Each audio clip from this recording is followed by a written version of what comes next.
السلام علیکم ویورز، میں ہوں Shakir Solangi. Viewers, P D M کے اندر اہم ڈیولپمنٹ ہوئی ہے کے پی کے حوالے سے۔ سینٹ انتخابات کے لیے کے پی کے میں جو جوائنٹ امیدوار، مشترکہ امیدوار نامینیٹ کرنے تھے وہ ہو گئے ہیں۔ تمام معاملات جو ہیں طے ہو گئے ہیں پی ڈی ایم کی جماعتوں کے درمیان، اور ایک مزید ڈیولپمنٹ یہ ہوئی ہے، پیش رفت یہ ہوئی ہے کہ جماعت اسلامی کو بھی شامل کر دیا گیا ہے۔ جماعت اسلامی پی ڈی ایم اتحاد میں تو شامل نہیں ہوگی، لیکن سینٹ انتخابات کے لیے صرف کے پی کے میں اتحاد میں شامل ہوئی ہے۔ مشترکہ جو کینڈیڈیٹس ہیں اس کے لیے شامل کی گئی ہے جماعت اسلامی، اور اب پی ڈی ایم نے 5 نشستوں پر اپنے امیدوار نامینیٹ کر دیے ہیں۔ آج یہ ڈیولپمنٹ ہوئی ہے پی ڈی ایم کی جماعتوں کے درمیان۔ آج اہم میٹنگ ہوئی ہے اور جس میں جماعت اسلامی بھی شریک ہوئی ہے، اس میں یہ معاملات طے ہو گئے ہیں۔ میں اس معاملے میں کیا کچھ ہوا ہے، کیا ڈیولپمنٹ ہوئی ہے، کہاں کچھ طے کیا گیا معاملات، اور مولانا فضل الرحمان کے ساتھ آج میٹنگ ہونی تھی، شاہد خاقان عباسی، راجہ پرویز اشرف اور امیر حیدر ہوتی کی بھی کے پی میں الگ میٹنگ ہوئی ہے۔ اس پورا اوورال جو ہے سچویشن کے پی کے کی اسپیشلی وہ آپ کے ساتھ شیئر کروں گا، لیکن ڈیٹیل میں جاؤں تو اس سے پہلے ان دوستوں سے درخواست کروں گا جن دوستوں نے میرا چینل ابھی تک سبسکرائب نہیں کیا یا چینل پہلی دفعہ دیکھ رہے ہیں، وہ چینل کو ضرور سبسکرائب کریں تاکہ آنے والی جو اپڈیٹس ہیں پولیٹیکل وہ بھی آپ کے ساتھ شیئر ہوتی رہیں، اور اگر پروگرام اچھا لگے تو اس کو شیئر بھی کریں، لائک بھی کریں اور کمنٹس بھی کریں۔ تو ویورز، پی ڈی ایم کئی دنوں سے پی ڈی ایم کی جماعتیں کوششیں کر رہی تھیں۔ مولانا فضل الرحمان بھی کوششیں کر رہے تھے، انہوں نے رابطہ بھی کیا تھا بلاول بھٹو زرداری کے ساتھ ٹیلی فون پر 4-5 دن پہلے، اور مریم نواز کے ساتھ بھی رابطہ کیا تھا، ان سے مشاورت بھی کی تھی۔ مریم نواز اور بلاول بھٹو زرداری کے درمیان پھر ملاقات بھی ہوئی جاتی امراء میں، اس میں بھی یہ معاملات ڈسکس کیے گئے، لیکن معاملات طے نہیں ہو پا رہے تھے۔ پھڈا، میں نے پہلے بھی بتایا تھا کہ پھڈا جو تھا وہ تھا مسلم لیگ نون کا، اور مسلم لیگ نون کو دینا چاہ رہے تھے مولانا اور پی ڈی ایم کی جماعتیں خواتین کی نشست، مخصوص نشست جو ہے، لیکن نون لیگ انٹرسٹڈ اس میں نہیں تھی۔ نون لیگ چاہ رہی تھی کہ عباس آفریدی جو ہے ان کو جنرل کی نشست دی جائے اور جنرل سیٹ پر کینڈیڈیٹ نامزد کیا جائے، کیونکہ عباس آفریدی کا بیک گراؤنڈ یہ ہے کہ پہلے تو وہ آزاد رہے ہیں، کئی دفعہ منتخب ہوئے ہیں، پہلے بھی 1-2 دفعہ منتخب ہوئے ہیں، لیکن عباس آفریدی گزشتہ دور میں نون لیگ میں شامل ہوئے تھے، تو اب میاں صاحب کے وہ قریب چلے گئے، اور میاں صاحب کی جتنی بھی ادھر یہاں پر اسلام آباد میں نیب کورٹ میں پیشیاں ہوتی تھی ابھی ملک سے باہر جانے سے پہلے، تو میاں صاحب پیشی سے نیب کورٹ سے نکل کر ہی عباس آفریدی کہ فارم ہاؤس پر چلے جاتے تھے، وہاں پر کھانا شانا، ریسٹ کرنا، جو بھی فریش ہونا وہاں پر ہوتے تھے۔ ظاہر ہے میاں صاحب کی خدمت بھی کرتے تھے اور خرچہ بھی کرتے تھے، لیکن عباس آفریدی کا ظاہر ہے اب تو نون لیگ کا اس میں ایک بڑا اسپیس انہوں نے اپنا بنا لیا ہے، تو نون لیگ بھی چاہ رہی تھی کہ عباس آفریدی کو ڈراپ نہ کیا جائے۔ عباس آفریدی بھی ظاہر ہے نہیں چاہ رہے تھے کہ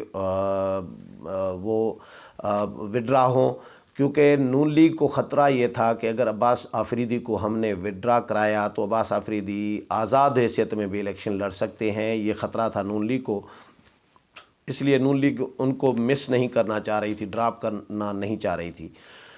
تو آج پھر ہمایوں خان جو پیپلز پارٹی کے رہنما ہیں کے پی کے ان کی رہائش گاہ پر پشاور میں آج اجلاس ہوا ہے، میٹنگ ہوئی ہے تمام جماعتوں کی، یعنی جے یو آئی کے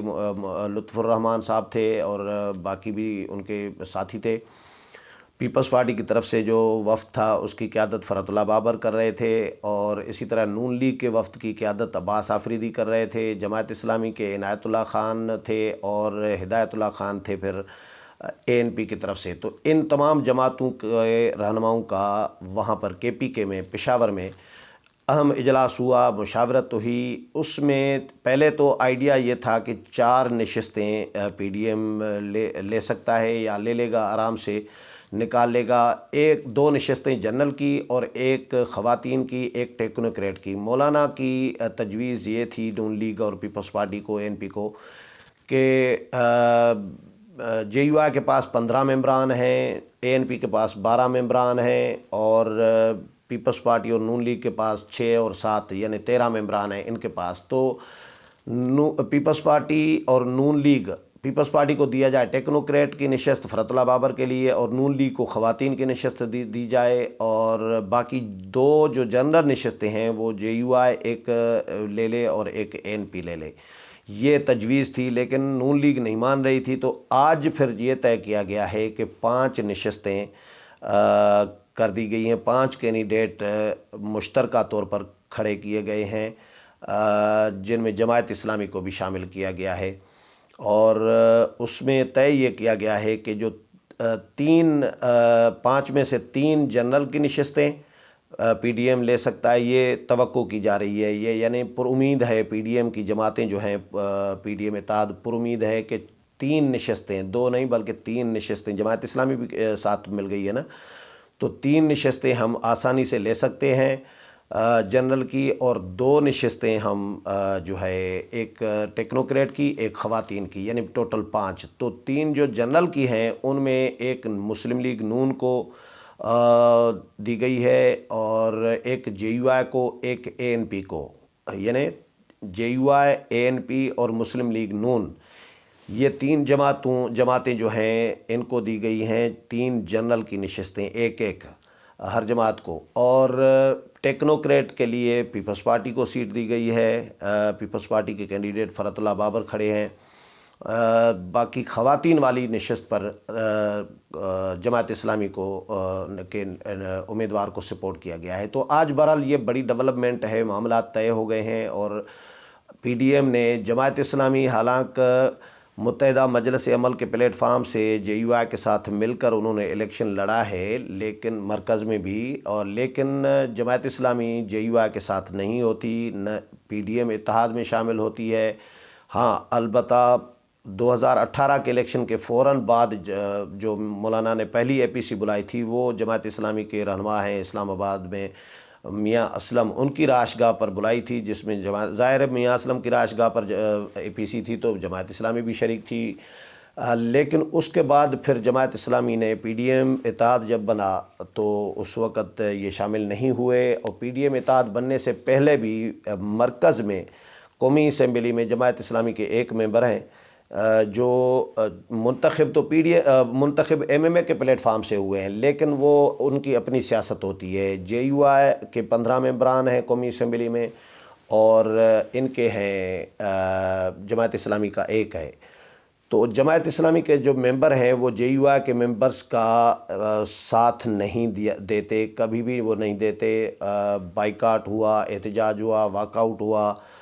تو اس میں شامل نہیں ہوتے۔ عبدالاکبر چترالی، چترال سے تعلق ہے مولانا عبدالاکبر چترالی، وہ کبھی بھی اپوزیشن کے ساتھ یا جے یو آئی کے ساتھ احتجاج میں شامل نہیں ہوتے، ان کی الگ اپنی ایک پالیسی ہے۔ تو جماعت اسلامی پی ڈی ایم کے ساتھ نہیں رہی، ایم ایم اے اتحاد میں شامل ہونے کے باوجود، لیکن کے پی کے میں اب ڈیولپمنٹ یہ ہوئی ہے، تحریک میں تو شامل نہیں ہے، لیکن سینٹ انتخابات میں پی ڈی ایم نے جماعت اسلامی کو بھی شامل کر دیا ہے۔ جماعت اسلامی کے ممبرز کی تعداد تو بہت کم ہے، 2 ہیں یا 3 ہیں، لیکن جماعت اسلامی کو نشست ظاہر دینے کا وعدہ کیا گیا ہے یا فیصلہ کیا گیا ہے۔ اب جماعت اسلامی کو 2-3 ممبران پر کیسے، یعنی 18 ممبرز پر ایک سینیٹر منتخب ہوگا، کے پی کے میں ایک سینیٹر منتخب کرنے کے لیے 18 ووٹ چاہیے، تو چلیں 6-7 والی تو بات سمجھ میں آ رہی ہے، ان کو سپورٹ کریں گے باقی جماعتیں، لیکن 2 یا 3 ممبرز کو کیسے سپورٹ کرے گی پی ڈی ایم کی جماعتیں؟ لیکن جماعت اسلامی کے ظاہر ہے 2 ووٹ بھی، 3 ووٹ بھی بہت امپارٹنٹ ہوتے ہیں، 1 ووٹ بھی بہت امپارٹنٹ ہوتا ہے، یہ کیونکہ چند ووٹوں کی گیم ہوتی ہے، کوئی یہ جنرل الیکشن تو ہے نہیں، یہ سینٹ کے انتخابات ہیں جن میں 1 ووٹ سے بھی بندہ جیت سکتا ہے اور 1 ووٹ سے بھی ہار سکتا ہے۔ تو یہ اہم ڈیولپمنٹ ہوئی ہے۔ یہ سارے معاملات ایم ایم اے پی ڈی ایم نے جو لوکل جماعتیں ہیں کے پی کے کی، پشاور میں جو جن کا ہے بیس، ان کے حوالے پشاور کی KPK کی لوکل قیادت جو ہے اور کینڈیڈیٹس جو ہیں ان کے اوپر چھوڑ دیا تھا فیصلہ کہ وہ جو آپس میں فیصلہ کریں. تو آج ہمایوں خان کی رہائش گاہ پر تمام جماعتوں کے جو رہنما ہیں لوکل مقامی رہنما انہوں نے آپس میں مشاورت کر کے یہ تمام معاملات طے کر دیے ہیں. امید ہے پروگرام پسند آیا ہوگا. اگلے پروگرام میں پھر ملاقات ہوگی. تب تک اجازت چاہتا ہوں. اللہ حافظ.